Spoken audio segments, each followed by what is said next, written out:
What is up, my ducks and drakes? Welcome to the Crowded Lake. Today we are reading chapters 3 and 4 of La La Land, a Senior Science fanfic by Bekka911. If you'd like to follow along or support the author, the links to do that will be in the description below, along with the link to recommend fics for me to read. Be excited. We shall be getting into it.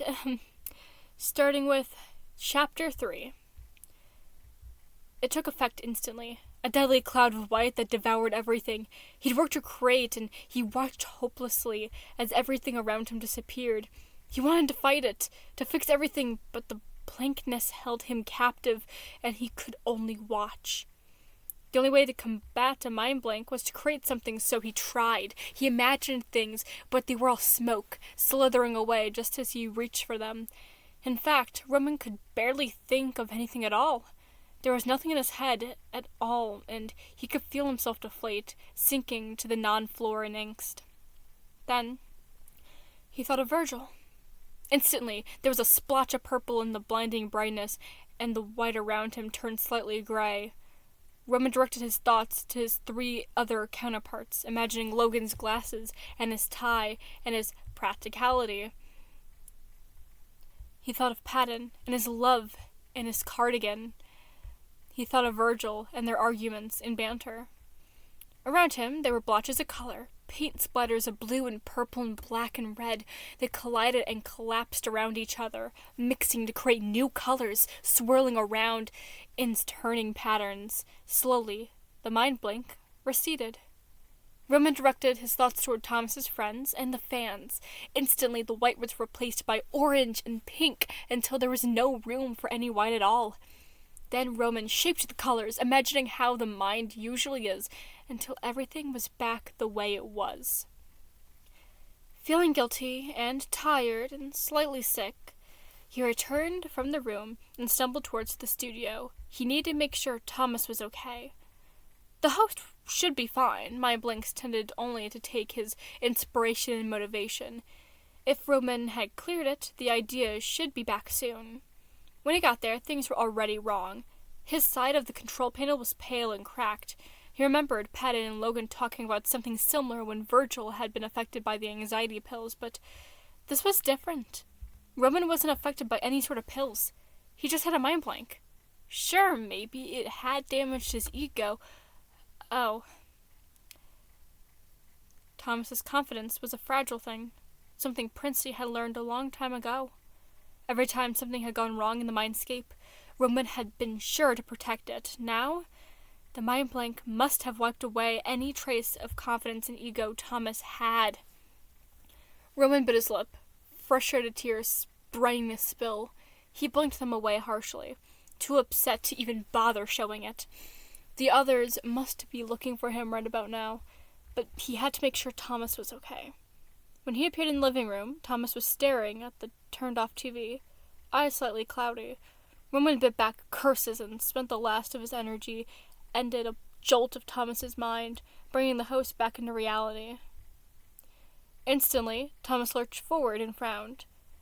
Roman waited impatiently. The others would soon be here, and he needed to talk to Thomas before he was slammed for his failure. They wouldn't understand. He knew that. But he needed to clear the confusion and assess the situation. There was a clearing of his throat, and Roman slumped, defeated. It was too late. The others had tracked him, and now they were here, and all he could do was wait for the onslaught of anger. Roman.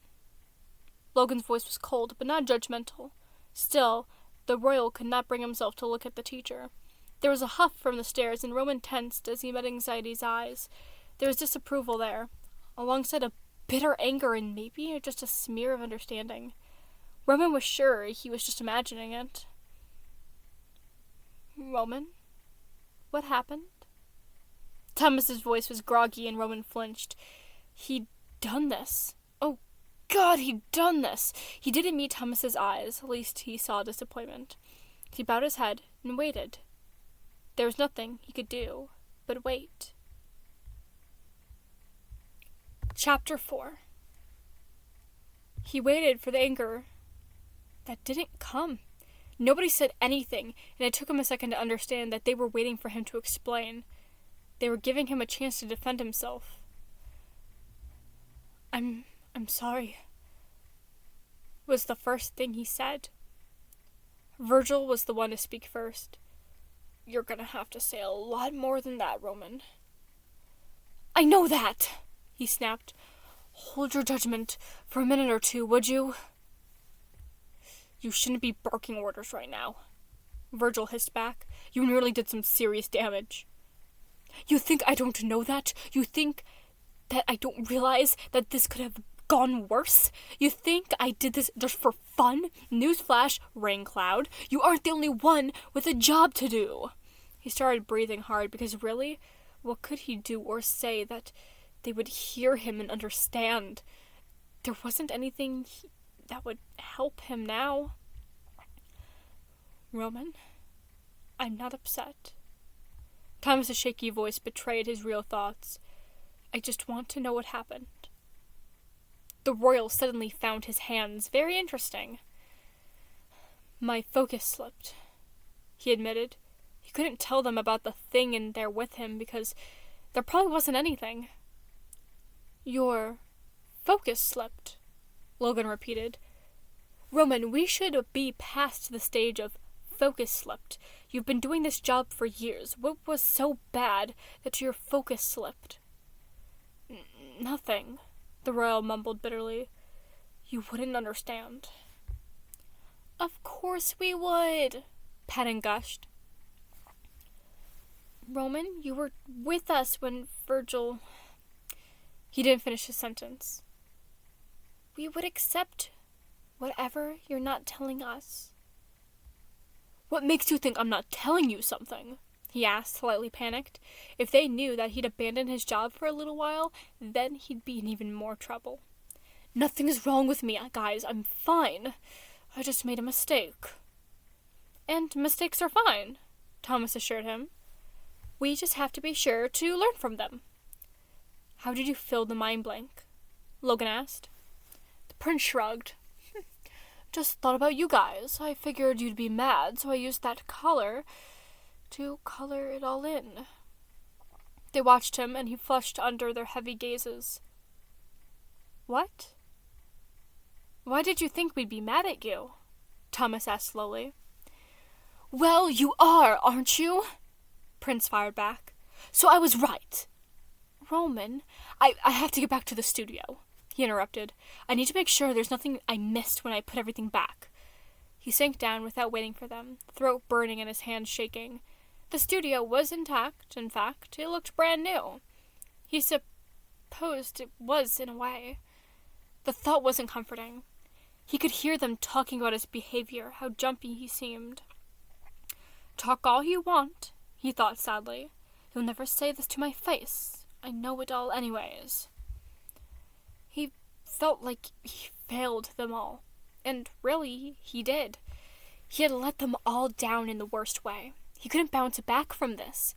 This was a permanent stain on his profile. This was his downfall. Slowly, everything that made Prince who he was trickled away. He felt like he was the mind blank. All the color and inspiration he had in him marching into a little box in his mind.